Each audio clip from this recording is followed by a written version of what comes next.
dan yang lain tetap meneruskan, tapi nanti bagaimana meneruskannya itu tergantung dari mahkamah, ya. Nanti mahkamah yang akan memutuskannya terkait dengan 3 permohonan yang lain. Kami sengaja membentangkan ini, siapa tahu di antara pemohon punya sikap yang mirip dengan nomor 6, gitu. Tapi kalau punya sikap yang berbeda, menunggu kami akan putuskan sesuai dengan ketentuan hukum acara di Mahkamah Konstitusi. Itu saja. Iya. Iya. Nomor 6 ya, dikonfirmasi ya pencabutannya. Iya, kami sudah nomor 6 dari KSBC, Konfederasi Serikat Buruh Seluruh Indonesia, telah mencabut permohonan kami. Oke, terima kasih.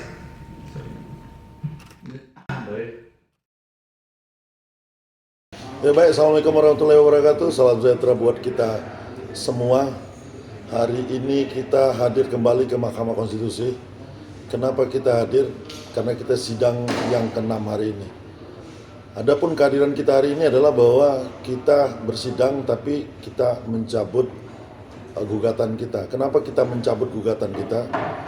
Karena kita sama-sama ketahui bahwa Perpu yang dibuat oleh pemerintah, dalam hal ini PIC-nya Presiden Jokowi bersama DPR, sudah menjadikan Perpu itu undang-undang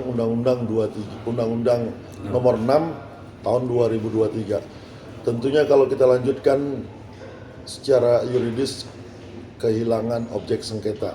Oleh karena itu kita memulai dengan memasukkan gugatan yang baru untuk menggugat Undang-Undang nomor 6 tahun 2023. Kenapa kita masih menggugat? Karena kita meyakini secara formil masih banyak pelanggaran yang dilakukan oleh pemerintah, yang dilakukan oleh DPR karena tidak taat dan tunduk pada putusan MK. Seharusnya kalau putusan MK waktu 2 tahun, mereka bukan mengeluarkan Perpu, tapi harusnya adalah taat terhadap putusan tersebut, diperbaiki karena barang itu rusak, tapi kemudian mengambil jalan cepat dengan mengeluarkan Perpu dengan alasan hal ihwal kegentingan.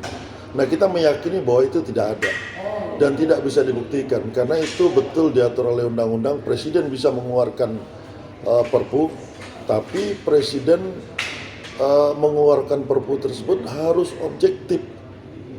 Walaupun itu haknya Presiden, tapi hak subjektif, tapi objektif, boleh atau tidak. Lalu hal-hal yang kegentingan tadi dapat dibuktikan atau enggak? Sampai hari ini ekonomi kita tumbuh baik, tapi di framing kemudian seolah-olah ini kemudian bahaya. Pemerintah mengintimidasi dan menakut-nakuti rakyat. Lalu kemudian kita melihat bahwa dalam proses pengesahan itu pun sudah terjadi hal-hal yang diatur oleh undang-undang bahwa harusnya disahkan di persidangan kedua, betul ya. Tapi ini yang pertama dan mereka tidak melakukan itu. Justru kedua.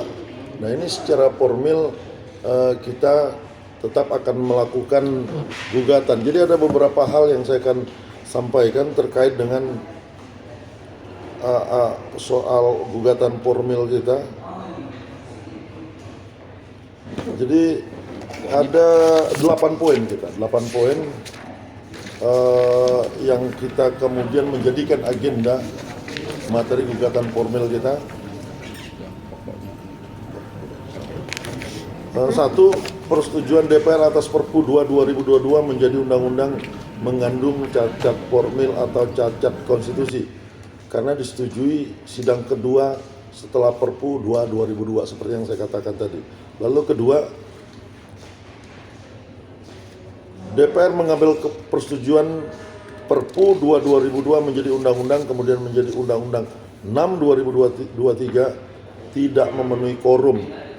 Anggota DPR yang hadir hanya 285 orang dari yang seharusnya 288 orang.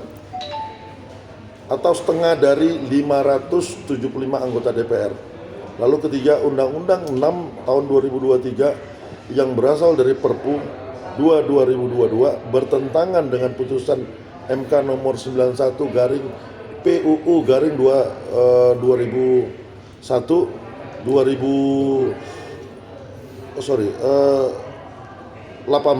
garing 2020. 4. Perpu 2 2022 yang kemudian menjadi Undang-Undang 6 2023 tidak memenuhi syarat ihwal kegentingan yang memaksa, karena nggak bisa kita temukan itu. Lalu 5, tidak jelas siapa pemrakarsa Perpu 2 2022 yang kemudian menjadi Undang-Undang 6 tahun 2023. 6. Pembentukan Undang-Undang 6 2023 yang berasal dari Perpu 2 2002 tidak memenuhi unsur kesesuaian antara jenis, hierarki, dan materi muatan. 7. Pembentukan Undang-Undang 6 2023 yang berasal dari Perpu 2 2022 tidak memenuhi unsur kejelasan rumusan. 8. Pembentukan Undang-Undang 6 2023 berasal dari Perpu 2 2022 tidak memenuhi asas keterbukaan.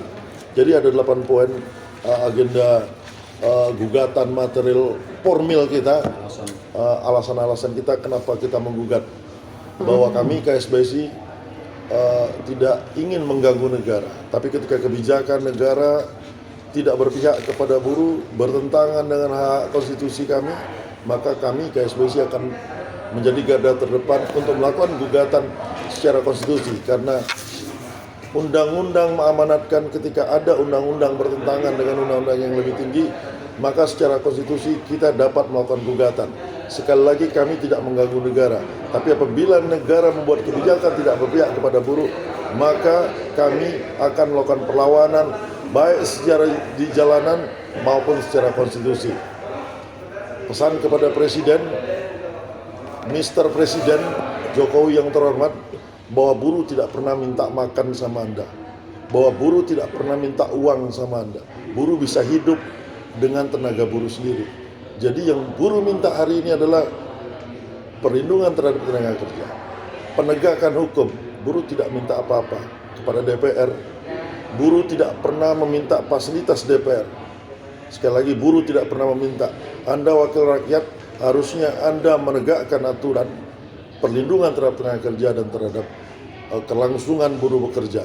Jadi itu pesan kepada eksekutif dan legislatif yang hari ini telah membuat kebijakan tidak berpihak kepada pekerja buruh Indonesia. Demikian, silakan ada tambahan dari Ketua. Iya, jadi saya menambahkan sedikit saja. Jadi apa yang disampaikan Pak Sekjen tadi, bahwa KSBSI tidak pernah berhenti untuk melakukan perjuangan bagaimana regulasi cipta kerja ini dibatalkan, khususnya klaster ketenagakerjaan.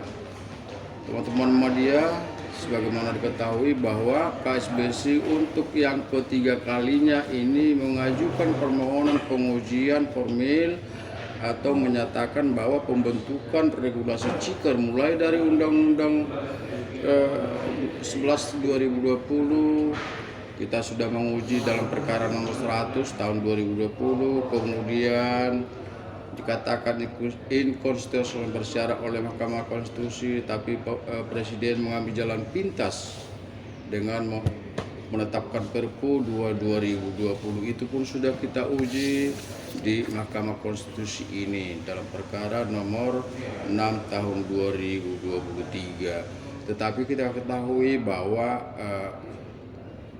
pemerintah dalam hal ini telah mengundangkan Perpu 2 2022 yang kemudian menjadi Undang-Undang nomor 6 2023 menjadi sudah diundangkan dalam lembaran negara. Oleh karena itu, pada persidangan yang ke-6 hari ini, KSBSI sebagai pemohon telah mencabut perkara tersebut, tapi kemudian tidak akan pernah berhenti. Hari ini juga KSBSI mendaftarkan permohonan pengujian formil terhadap Undang-Undang nomor 6 2023 yang berasal dari Perpu 2 2023, sehingga khususnya anggota teman-teman anggota KSBSI di daerah dimanapun Anda berada, mohon dukungannya. KSBSI, Den KSBSI, DPP 10 DPP Federasi KSBSI yang berafiliasi ke KSBSI tidak pernah berhenti untuk memperjuangkan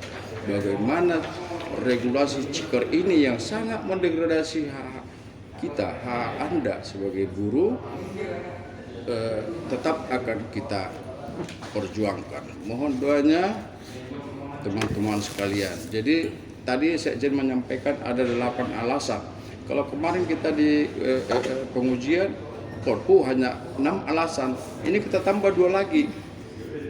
2 yang tambah itu adalah bahwa Undang-Undang Dasar Konstitusi kita mengamanatkan bahwa persetujuan DPR harus diambil dalam sidang pertama setelah Perpu itu ditetapkan Presiden. Namun apa yang dilakukan DPR? Tidak diabaikan itu sehingga diambil di sidang kedua. Itu cacat hukum, cacat formil, cacat konstitusi, cacat Undang-Undang Dasar 45. Yang kedua, alasan kedua penambahannya adalah bahwa sidang DPR yang mengambil keputusan persetujuan Perpu itu menjadi undang-undang tidak quorum. Bayangkan, yang hadir di persidangan itu hanya 75 orang secara fisik.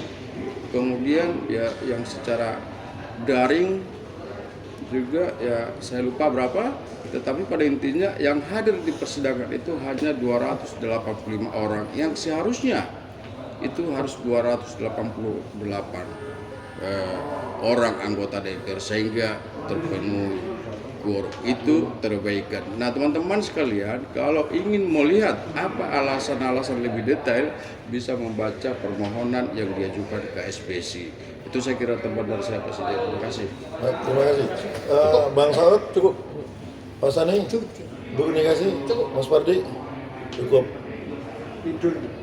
Tidur. Baik, demikian untuk agenda hari ini.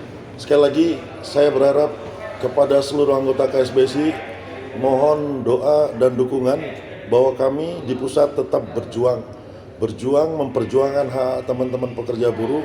Jadi tunggu instruksi kita tidak hanya melakukan gugatan secara konstitusi, tunggu perintah dari DEN, kita akan turun kembali ke jalanan, kita suarakan yang merupakan hak-hak pekerja buruh. Demikian, salam sehat buat kita semua. Amin. Ya, pertama-tama kita patut mengucapkan puji syukur ya kehadirat Tuhan Yang Maha Kuasa atas perkenannya pada hari ini sidang JR Perpu nomor 2 tahun 2022 yang sudah mendapat persetujuan dari DPR menjadi Undang-Undang nomor 6 tahun 2023 dibuka oleh Mahkamah Konstitusi. Dengan demikian, hari ini tadi ada 4 pemohon nomor perkara, ya nomor 5, nomor 6, nomor 14 dan nomor 22. Namun Majelis Hakim tadi menyampaikan bahwa perkara nomor 6 telah mengajukan pencabutan judicial review perkara nomor 6 garing PUU garing 21 garing 2023. Dengan demikian dari 3 pemohon tadi hanya kita KSBSI yang telah mencabut perkara tersebut. Dengan demikian sidang selanjutnya akan dilanjutkan dan akan disurati melalui surat yang akan disampaikan oleh kepanitraan dari Mahkamah Konstitusi. Ada menarik dalam persidangan ini hari ini bahwa kita mendapat satu energi yang baru kami melihatnya karena begitu pencabutan kita lakukan 2 hari kemarin dan hari ini juga kita mendaftarkan gugatan baru terhadap Undang-Undang nomor 6 tahun 2023. Mohon dukungan teman-teman semua karena ini adalah semangat baru ya untuk melihat bagaimana perjuangan kita ke depan terhadap undang-undang yang diputuskan oleh DPR ini. Selanjutnya disampaikan oleh rekan lain.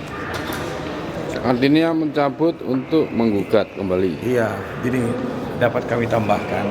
Jadi kita kan setelah undang-undang diterima menjadi undang-undang itu kan berubah namanya jadi undang-undang nomor 6. Artinya kita dalam permohonan kita kehilangan objek perkara, kehilangan objek. Oleh karena itu kita merasa bahwa ini tidak perlu kita lanjutkan karena apapun hasilnya Perpu itu sudah jadi undang-undang. Maka kita memutuskan untuk melakukan gugatan baru, masih permohonan uji formil, ya uji formil terhadap Undang-Undang Nomor 6 Tahun 2003 tentang Cipta Kerja. Jadi mudah-mudahan semoga upaya kita untuk memperjuangkan hak buruh tercapai dan Tuhan memberkati kita semua. Amin. Tambah dikit. Ya, jadi gini, berdasarkan hasil diskusi kemarin tim LBH SBSI, kenapa kita harus mencabut itu daripada kita lanjutkan toh kita sudah kehilangan objek, makanya kita harus cepat-cepat membuat gugatan baru terkait dengan Undang-Undang Nomor 6 Tahun 2023. Jadi kalau kita lama-lama menunggu putusan, toh putusannya bisa NO karena kehilangan objek. Alangkah baiknya kita cabut. Jadi kita mohon dukungannya kepada teman-teman anggota, kita tetap lanjut perjuangan ini bersama tim LBH SBSI untuk melakukan uji formil terkait dengan undang-undang yang baru saja disahkan oleh pemerintah. Ya, jadi itu tambahan dari saya, tetap semangat, tetap kompak, kita masih terus berjuang di Pak SBSI. Ya, teman-teman sekalian, sebagaimana komitmen kita di dalam perjuangan menyuarakan kebenaran keadilan ini, kita sudah berjuang melalui permohonan uji formil maupun material Undang-Undang Cipta Kerja, ya, dan itu sudah diputus inkonstitusional bersyarat. Artinya perjuangan kita terbukti. Nah, sekarang pemerintah sudah mengeluarkan Perpu Nomor 2 2022 dan sudah disahkan oleh DPR. Sekarang sudah menjadi Undang-Undang Nomor 6 Tahun 2003. Artinya semangat baru bagi kita. Jadi teman-teman sekalian, baik sebagai anggota, pengurus PK, DPC, Korwil, pimpinan di daerah semua tetap berjuang. Dukung kami. Kami ini ada beberapa 7 orang, ya, 7 orang yang masih konsisten sekarang memperjuangkan regulasi ketenagakerjaan ini. Jadi mohon dukungannya, ya. Dan lebih penting ya bayar iuran supaya kami juga tetap semangat, ya. Oke, terima kasih.